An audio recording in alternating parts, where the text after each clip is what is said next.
सनातन धर्म में कुल 18 महापुराण माने जाते हैं। नीचे उन्हें लाइन से बताया गया है।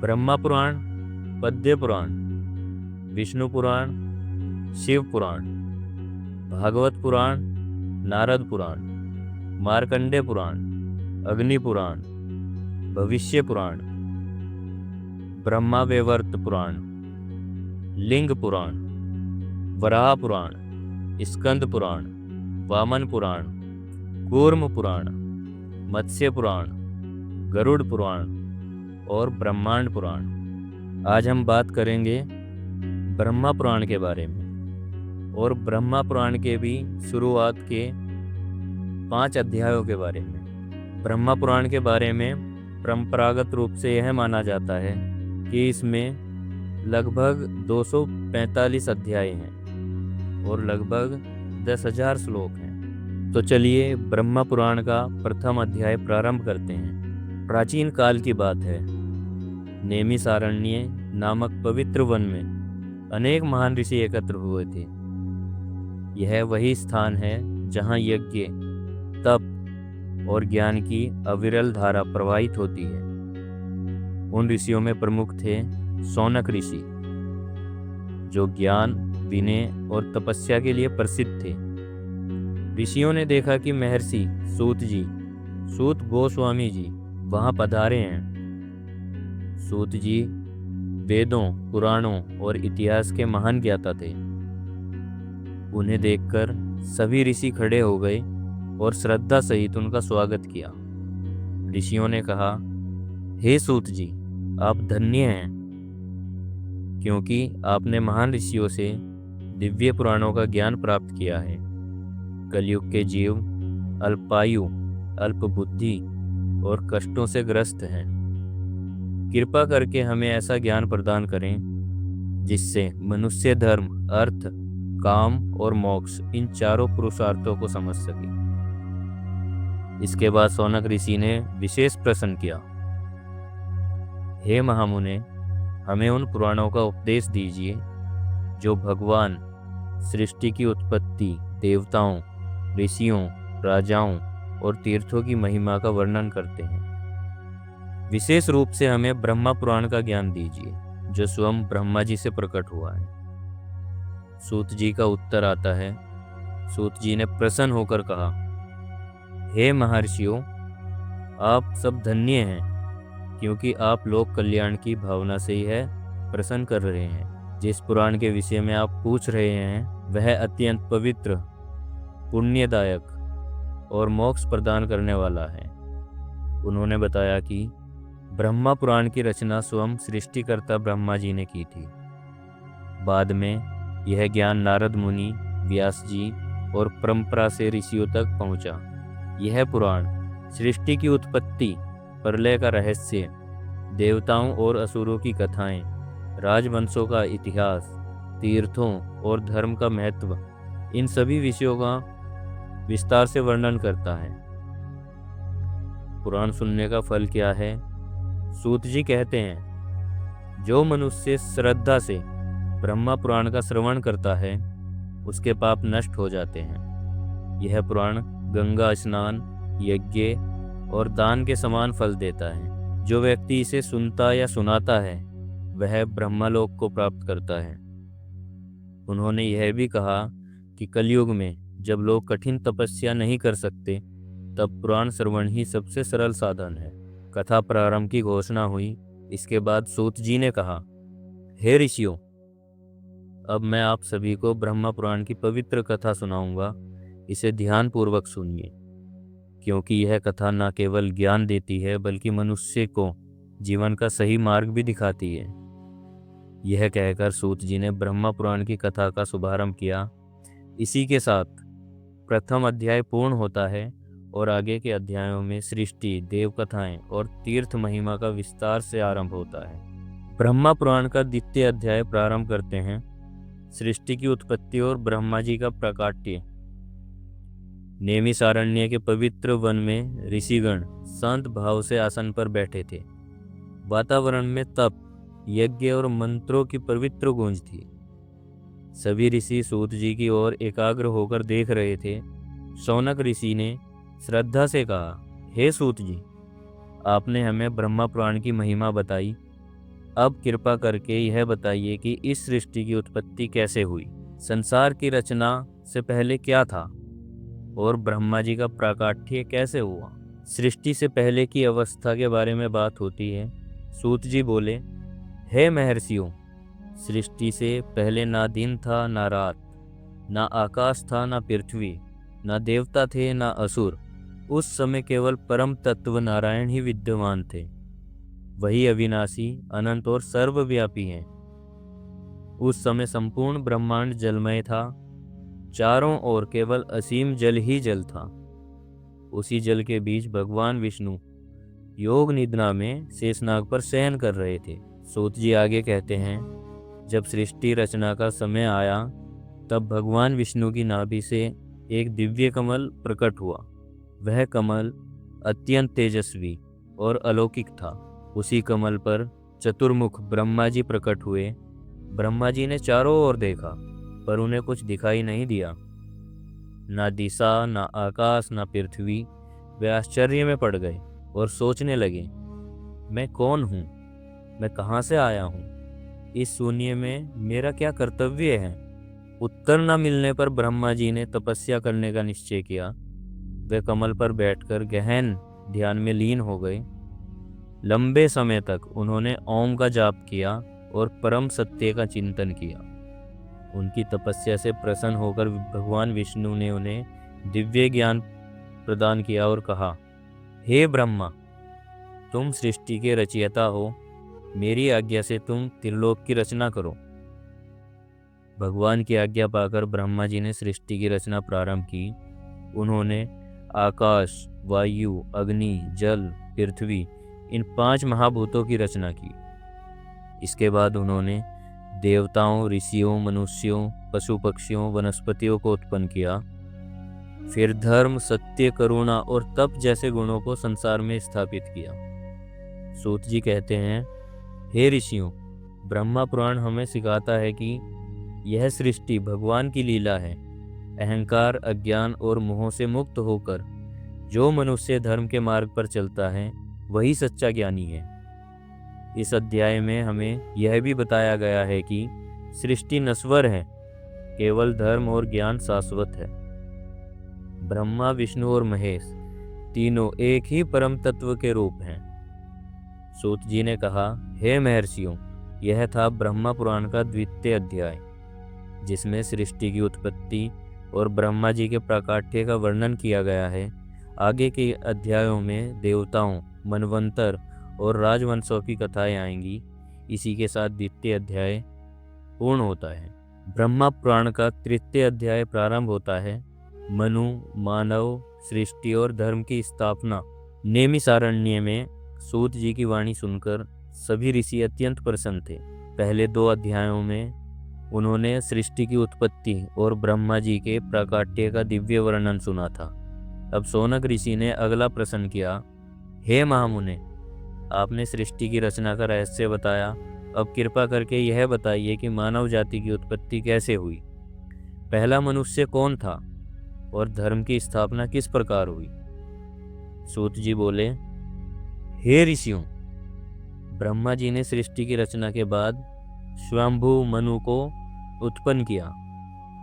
वे ही प्रथम मनु और समस्त मानव जाति के आदि पुरुष हैं। मनु अत्यंत धर्मात्मा, सत्यवादी और तपस्वी थे। उनकी पत्नी का नाम शत्रुपा था। इन्हीं दोनों से पृथ्वी पर मानव वंश का विस्तार हुआ। मनु और शत्रुपा से अनेक पुत्र पुत्रियां उत्पन्न हुए। उनके वंश से राजा, ऋषि, गृहस्थ और समाज के विभिन्न वर्ग का निर्माण हुआ। मनु ने मनुष्यों को जीवन जीने की मर्यादा सिखाई। उन्होंने बताया कि बिना धर्म के समाज नष्ट हो जाता है। सूत जी कहते हैं, स्वयंभू मनु ने लोगों को यह सिखाया कि माता पिता की सेवा करो, गुरु और ब्राह्मण का सम्मान करो, सत्य बोलो, हिंसा से दूर रहो और धर्म पूर्वक जीवन व्यतीत करो। मनु ने यज्ञ, दान, तप और व्रतों का महत्व बताया। उन्होंने कहा कि जो व्यक्ति धर्म के मार्ग पर चलता है वही इस लोक और परलोक में सुख पाता है। इस अध्याय में कर्म के सिद्धांत का भी वर्णन है। सूत जी कहते हैं, मनुष्य जैसा कर्म करता है वैसा ही फल पाता है। पुण्य कर्म से स्वर्ग की प्राप्ति होती है और पाप कर्म से दुख भोगना पड़ता है। इसी कारण मनु ने समाज को संयम और सदाचार का मार्ग दिखाया। मनु ने राजाओं को भी उपदेश दिया, प्रजा की रक्षा करना राजा का परम धर्म है। अन्याय करने वालों को दंड मिलना चाहिए। कमजोर और निर्धन की रक्षा करना आवश्यक है। इसी से राजधर्म की नींव पड़ी। सूत जी ने अंत में कहा, हे ऋषियों, ब्रह्मा पुराण का यह तृतीय अध्याय हमें सिखाता है कि मानव जीवन का उद्देश्य केवल भोग नहीं बल्कि धर्म, संयम और सदाचार है। जो मनुष्य मनु के बताए मार्ग पर चलता है वह जीवन को सार्थक करता है। इस प्रकार मनु मानव सृष्टि और धर्म स्थापना का वर्णन करते हुए ब्रह्म पुराण का तृतीय अध्याय पूर्ण होता है। ब्रह्म पुराण का चतुर्थ अध्याय आरंभ करते हैं। देवताओं की उत्पत्ति और लोक व्यवस्था। नेमिसारण्य में उपस्थित सभी ऋषि अत्यंत ध्यानपूर्वक सूत जी की वाणी सुन रहे थे। तृतीय अध्याय में मनु और मानव धर्म का उपदेश सुनने के बाद शौनक ऋषि ने पुनः प्रश्न किया, हे महामुने, आपने मानव सृष्टि और धर्म की स्थापना का वर्णन किया। अब कृपा करके हमें यह बताइए कि देवताओं की उत्पत्ति कैसे हुई और स्वर्ग, पृथ्वी तथा पाताल की व्यवस्था किस प्रकार बनी। सूत जी बोले, हे ऋषियों, ब्रह्मा जी ने सृष्टि की रक्षा और संचालन के लिए देवताओं की उत्पत्ति की। उन्होंने सबसे पहले इंद्र, अग्नि, वरुण, वायु, सूर्य, चंद्र आदि देवताओं को उत्पन्न किया। ये सभी देवता प्रकृति के विभिन्न तत्वों के अधिपति बनाए गए ताकि संसार संतुलन में बना रहे। सूत जी बताते हैं, सूर्य को प्रकाश और ऊर्जा का दाता बनाया गया, चंद्र को मन और औषधियों का स्वामी बनाया गया, वायु को प्राणों का संचालक, अग्नि को यज्ञों का वाहक, इंद्र को देवताओं का राजा बनाया गया। इन देवताओं का उद्देश्य केवल शासन नहीं बल्कि धर्म की रक्षा था। इसके बाद ब्रह्मा जी ने 3 लोकों की व्यवस्था की। स्वर्गलोक, जहाँ देवता निवास करते हैं, मृत्युलोक पृथ्वी, जहाँ मनुष्य कर्म करता है, पाताल लोक, जहाँ नाग और अन्य शक्तियाँ निवास करती हैं। इन तीनों लोकों के बीच संतुलन बनाए रखना देवताओं का कर्तव्य था। इस अध्याय में असुरों के जन्म का भी वर्णन आता है। सूत जी कहते हैं, जब ब्रह्मा जी ने सृष्टि की रचना की तब कुछ प्राणी अहंकार और क्रोध से युक्त उत्पन्न हुए। वही आगे चलकर असुर कहलाए। असुर शक्ति में तो प्रबल थे परंतु धर्म से दूर थे। इसी कारण देवताओं और असुरों के बीच संघर्ष प्रारंभ हुआ। देवताओं ने मिलकर यह संकल्प लिया कि वे यज्ञों की रक्षा करेंगे, धर्म को नष्ट नहीं होने देंगे और जब जब अधर्म बढ़ेगा तब ईश्वर की शरण लेंगे। यहीं से यह सिद्धांत स्थापित होता है कि धर्म की रक्षा के लिए दैवीय शक्ति सदैव सक्रिय रहती है। सूत जी अंत में कहते हैं, हे ऋषियों, ब्रह्मा पुराण का यह चतुर्थ अध्याय हमें यह सिखाता है कि संसार व्यवस्था अपने आप नहीं चलती। इसके पीछे ईश्वर की योजना, देवताओं का कर्तव्य और मनुष्यों का कर्म तीनों का समन्वय है। जो मनुष्य देवताओं का आदर करता है, यज्ञ, दान और धर्म के मार्ग पर चलता है, उसके जीवन में संतुलन बना रहता है। इस प्रकार देवताओं की उत्पत्ति, 3 लोकों की रचना और धर्म रक्षा के संकल्प का वर्णन करते हुए ब्रह्म पुराण का चतुर्थ अध्याय पूर्ण होता है। ब्रह्म पुराण का 5वां अध्याय प्रारंभ करते हैं। नेमिसारण्य में उपस्थित ऋषिगण अब और अधिक उत्सुक हो उठे थे।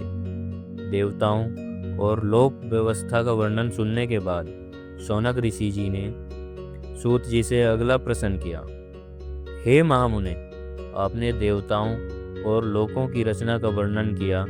अब कृपा करके हमें यह बताइए कि समय की व्यवस्था कैसे होती है, मनवंतर क्या है, युग किसे कहते हैं और यह सृष्टि किस नियम से चलती है। सूत जी बोले, हे ऋषियों, समय स्वयं भगवान का स्वरूप है। सृष्टि का संचालन युग, मनवंतर और कल्प के माध्यम से होता है। उन्होंने बताया कि समय स्थिर नहीं है, बल्कि चक्र के रूप में चलता है, सृष्टि, स्थिति और प्रलय। सूत जी ने 4 युगों का विस्तार से वर्णन किया। सतयुग, धर्म अपने चारों चरणों में स्थित रहता है। इस युग को सत्य, तप और करुणा का युग कहते हैं। त्रेता युग, धर्म 3 चरणों में रहता है। इस युग को यज्ञ और मर्यादा का महत्व बताते हैं।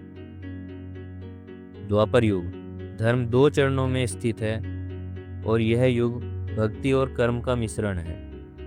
कलयुग, धर्म केवल एक चरण में है, अधर्म की वृद्धि, परंतु भक्ति सरल है। सूत जी कहते हैं, कलयुग में नाम स्मरण ही सबसे बड़ा साधन है। इसके बाद सूत जी ने मनवंतर का वर्णन किया। उन्होंने बताया कि एक मनवंतर में एक मनु शासन करता है। प्रत्येक मनवंतर में देवता, ऋषि और इंद्र बदलते हैं। कुल 14 मनवंतर एक कल्प में होते हैं। हर मनवंतर में धर्म की पुनः स्थापना होती है।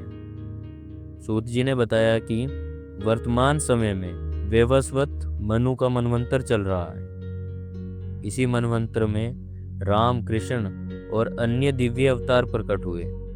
इससे यह स्पष्ट होता है कि ईश्वर समय समय पर धर्म की रक्षा के लिए अवतार लेते हैं। इस अध्याय में यह भी कहा गया है कि कल्प के अंत में प्रलय होता है, सभी लोग नष्ट हो जाते हैं, फिर पुनः ब्रह्मा जी सृष्टि की रचना करते हैं। यह चक्र अनादि और अनंत है।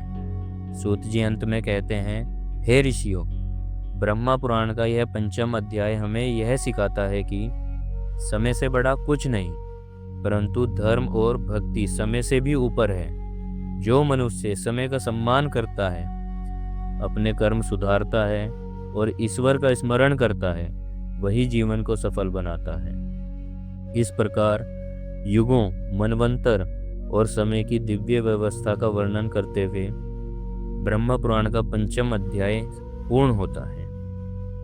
आगे के अध्यायों में महान ऋषियों की कथाएं, देव असुर संग्राम, तीर्थों की महिमा विस्तार से वर्णित है। आप सुन रहे थे ब्रह्म पुराण के 1 से लेकर 5 तक के अध्याय। यदि आपको यह अध्याय पसंद आए हों तो वीडियो को लाइक करें और सनातन धर्म के इस दिव्य ज्ञान को जन जन तक पहुंचाएं। ऐसी ही पुराण कथाओं के लिए हमारे चैनल को सब्सक्राइब करें।